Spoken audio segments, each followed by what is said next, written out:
Hey everyone, it's Darlene Taylor, the Recycled Mom, and we're going to talk about homeschooling through the holidays.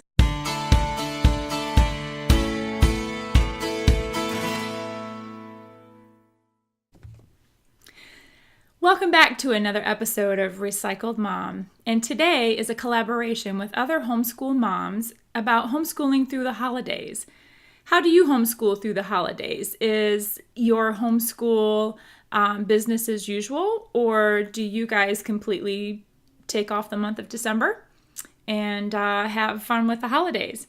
That's pretty much what we're doing today. There is a collaboration link down below, and I invite you to check that out and watch all the other videos from other moms to see how we homeschool through the holidays.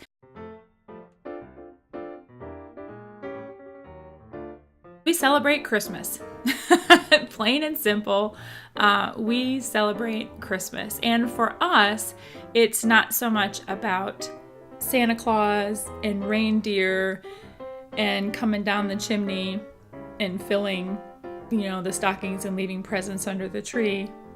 For us, we focus more on the birth of Jesus and what his coming means to us, and that his coming also means hope. We also incorporated Advent into our holiday this year. My kids are on the older side. They're not little anymore, and so they're I have teens and tweens. They're older, and I think that they would appreciate what Advent means, and the scripture reading that we do, just the whole history of it all. So yeah, we celebrate Christmas.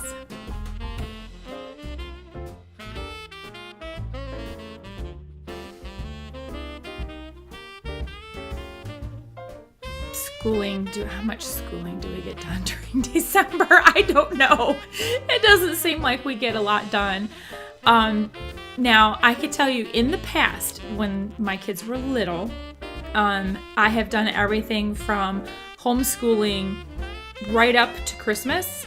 I mean, within reason, like maybe a week before Christmas, we would stop homeschool. Now that the kids are older, I've got two that are high school, and their schedules take them pretty much right up to about a week before Christmas, and right before Christmas there might be papers or projects that are due. In the past, when the kids were younger, we could literally take off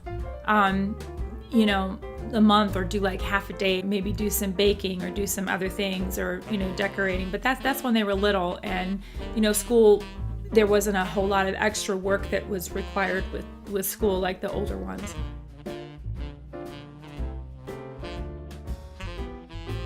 I've never been one that really did a unit study or like a themed lesson. I guess what we've done actually was maybe learn about other cultures.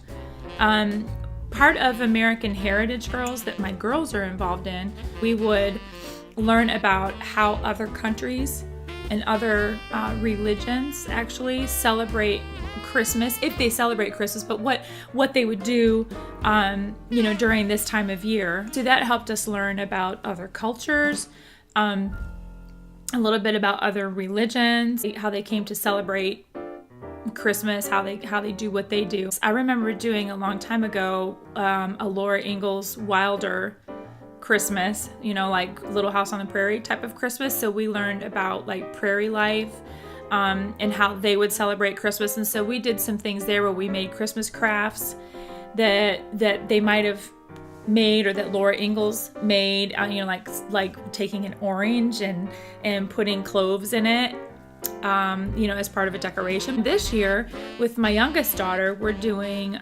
like Christmas in colonial days. So she's learning about how other children would have celebrated Christmas, all the way from like the different social classes. So she learned like what would the farmers have done, what would the gentry children done, the house slaves, the free blacks, the oh goodness, what were some of the other ones? The middlings, the middle class. So what they would have done during the holidays in the colonial times. So this has been kind of interesting for us this year. We just started doing that last week. So, that's been really fun for her.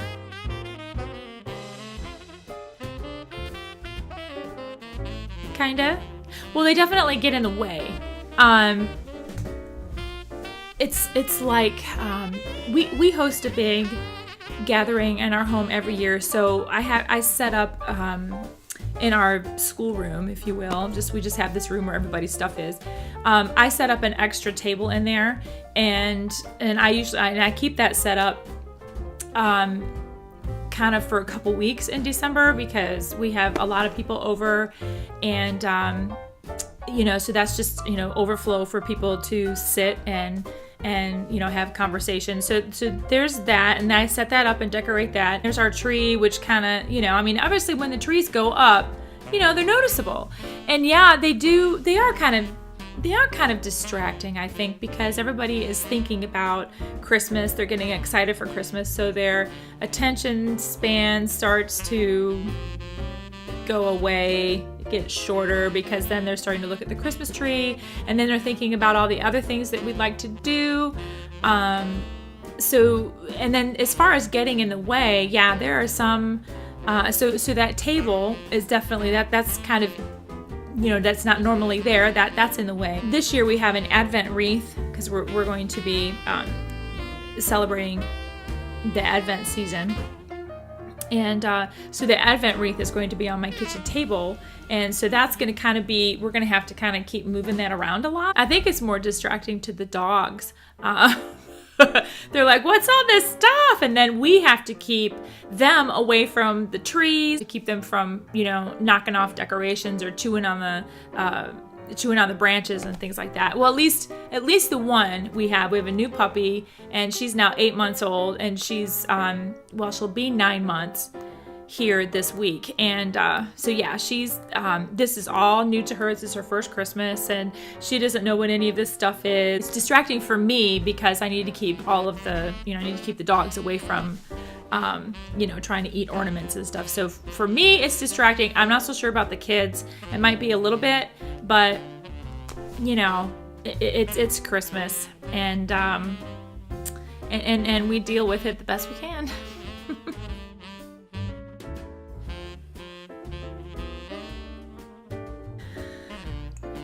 Not long enough. A holiday break is usually about 3 weeks for us. So we will break a week before Christmas. So around the 15th will be our last day of school. And then we'll have 1, 2, and then the first week of January, we really don't. We're kind of cleaning up and putting away Christmas decorations at that time. So we really don't get back to school. We're coming back from Christmas at my in-laws, so there's traveling, and then you got to kind of back into the swing of things, come down off that Christmas high and start putting away Christmas decorations. So yeah, so our Christmas break is about 3 weeks.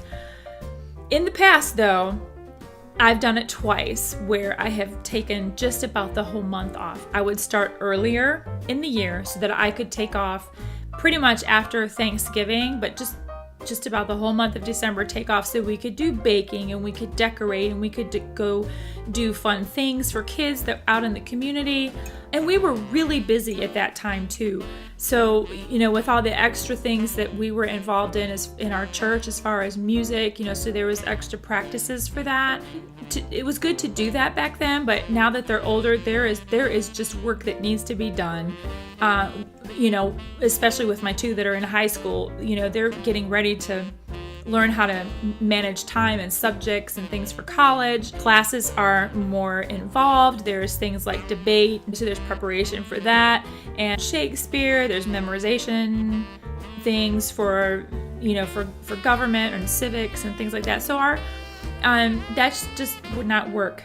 If we took a whole month off, it's almost too much time, because it's just like everybody goes back into like summer vacation mode, or and everybody gets kind of lazy. So we just found that for us, 3 weeks is good when it leads right up into Christmas, and then we have travel, and then we clean up after that. That tends to be a nice a nice break for us. But anything that's more than that, or if it's like the whole month of December, it's just way too hard.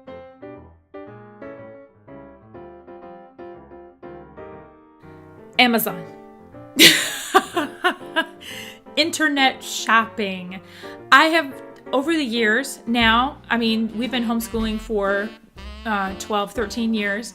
And, Amazon, online shopping, like with Walmart or any other stores that we like to shop at, and doing our shopping online, that is it for us, because trying to find time to go shopping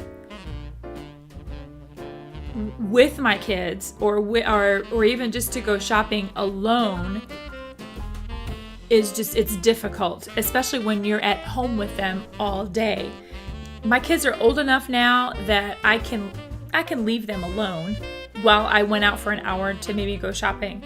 It's coming back that's the problem. Coming back with the presents when they're awake is really difficult. So sometimes we'll leave our presents in the car until everybody goes to bed, and then we'll bring them in. I have to tell the kids, go in that room and wait for me. I'm gonna, don't anybody move. I'm coming upstairs with presents. And they know not to try to peek, or they don't try to come into our room. Everything kind of stays in my closet. My holiday shopping is pretty much done, online.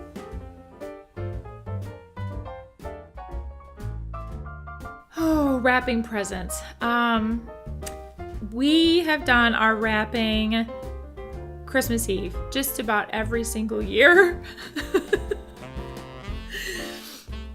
My husband and I will pull up, we'll set up a table, and both of us, we'll put on maybe some kind of a movie that we'll watch, and he takes a section, I take a section, and we just start wrapping. But we share, I open up my 6-foot table, and we each pick a side, and we just start wrapping. And I always start out saying I'm going to wrap my presents earlier, but it never fails. It's Christmas Eve, and we are up till about midnight wrapping presents. I remember there were a few years when the kids were younger that we would actually set up the presents. So like one year, my daughter got a dollhouse for Christmas, and I had stayed up late, with my husband, but we both stayed up late to put the dollhouse together, get the furniture in there, and all the little people, so that it was all set up for her. So when she would come downstairs on Christmas morning, she would see this dollhouse all set up. There were other things that we've done like that things were just already set up for the kids. So we didn't do wrapping, but it's definitely Christmas Eve all the way. And we stay up late.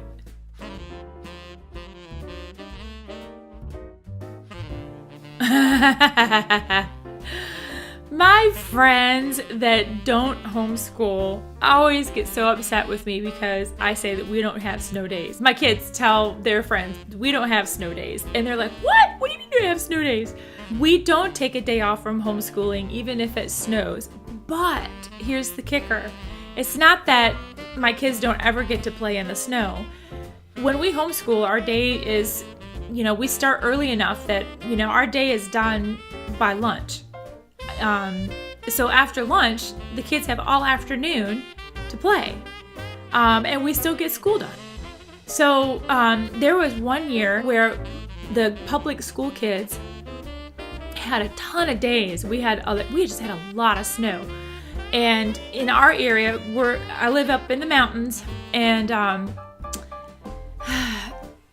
even when it's clear for me, it's not clear for some people who live way out in remote areas, and our county is really big. So if those areas can't come into school and buses can't get up into those remote areas, then we just won't have school. So I just remember that year, it was like almost an entire week. One week was just like almost a week straight where they didn't have school. And we were still getting our school done. And these kids in public school ended up having days added on to the end of their year, so their year was extended by like another week because they didn't have enough school days or enough snow days built in. So we had, we were done. Of course, we're done, like in May, and these kids kept going and going. It was almost, in some counties, it was almost the end of June. Like it was like June 25th by the time they got out, and then they turn around and start school August 10th. And it's like, wow. And and here we are. We pretty much don't miss a day of school. Weather does not affect us. But if it's snowing outside, we do our school and we're pretty much done with lunch, and then they still have the rest of the day. So no snow days for us. We don't take a day off.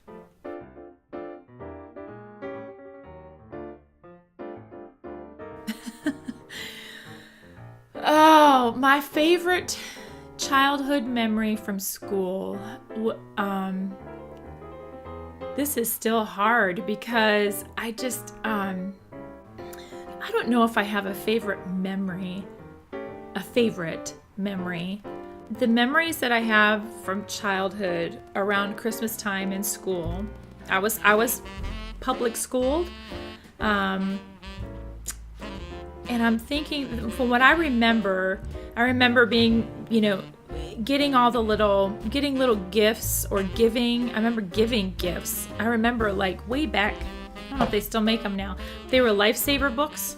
It looked like a little booklet that you would open up, and then there were different little Lifesaver candies in there. And I remember getting those for my friends, kind of like Valentine's Day, and you would give out little Valentines with the candies on them. But my school didn't do a play. And I was trying to remember anything from school other than I just loved the time of year. I was able to give little dollar store presents, to my friends and my teacher. I was excited about that. We would have a gift exchange. I remember that part. We would have a gift exchange in class, so everybody would bring a gift. It was valued at a certain amount. We would just kind of all put them in the pile. They would have, and we would draw numbers or something like that, and then we were able to go pick a gift. I guess now they call that white elephant. That's something that we did. I do remember singing some Christmas songs because there was one that goes, up on the housetop, reindeer come, and out jumps good old Santa Claus. Ho, ho, ho, who would know? Ho, ho, ho, who would go up on the housetop, click, click, click, down through the chimney with good Saint Nick, something like that. I remember singing Christmas songs, and we were able to say Merry Christmas. And I remember that not being offensive. I remember that there were Christmas trees, and we could decorate our classroom, with Christmas trees. What was a favorite? I don't know. Thank you everyone for watching. I hope that you would like and comment and subscribe to my channel, and also please like and comment and watch all of the other videos and the collaboration link that's listed down below. You can find me on Instagram at The Recycled Mom, and on Facebook at The Recycled Mom. There's our private Facebook group where we can gather and connect with other recycled moms and have more in-depth discussion that would not necessarily be so comfortable on YouTube. So I hope you all have a Merry Christmas. Thank you for participating. Thank you for watching, and we'll catch you next time. Bye.